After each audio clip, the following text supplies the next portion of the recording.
78 ఏళ్ల తల్లి ఓ స్వాతంత్ర భారతమా, ఏళ్ళు గడిచిన ఆడపిల్లకు స్వాతంత్రమేదమ్మా. 78 ఏళ్ల తల్లి ఓ స్వాతంత్ర భారతమా, ఏళ్ళు గడిచిన ఆడపిల్లకు స్వాతంత్రమేదమ్మా. పుట్టక ముందే తల్లి గర్భమునందు చంపేస్తానే ఉన్నారు, పుట్టినంక నువ్వు అణిగి ఉండాలని లోకమంతా అంటారు. పెరిగేటప్పుడు తల్లి ఇంటికాడ, పెళ్ళి అయినక మెట్టినింటికాడ. పెరిగేటప్పుడు తల్లి ఇంటికాడ, పెళ్ళి అయినాక మెట్టినింటికాడ. ఆడపిల్లగా పుట్టడమే పాపమా,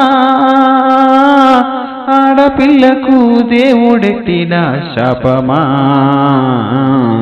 78 ఏళ్ల తల్లి ఓ స్వాతంత్ర భారతమా, ఏళ్ళు గడిచిన ఆడపిల్లకు స్వాతంత్రమేదమ్మా.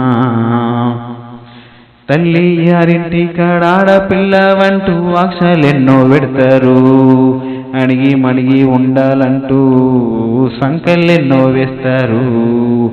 ఆడదంటే అంత లోకువనా, ఎదురు తిరిగి ఏది చెప్పదనా. ఆడదంటే అంత లోకువనా, ఎదురు తిరిగి ఏది చెప్పదనా. రాత్రులేమో గాని పట్ట పగలే నడిచే స్వాతంత్రమే లేదురా. ఎన్ని ఏళ్ళైనా ఆడపిల్లకు స్వాతంత్రమే రాదురా, ఈ ఘటననే శాసమురా. 78 ఏళ్ల తల్లి ఓ స్వాతంత్ర భారతమా, ఏళ్ళు గడిచిన ఆడపిల్లకు స్వాతంత్రమేదమ్మా. బిక్కు బిక్కుమంటూ ఆడపిల్ల తల్లిదండ్రులు బతుకుతుండ్రు, ఏ క్షణమున ఏది జరుగుతుందన్న భయముగా ఉంటున్నారు. మొన్న నిర్భయ ఘటన జరగలేదా, నిన్న డాక్టరు ఘటన జరగలేదా.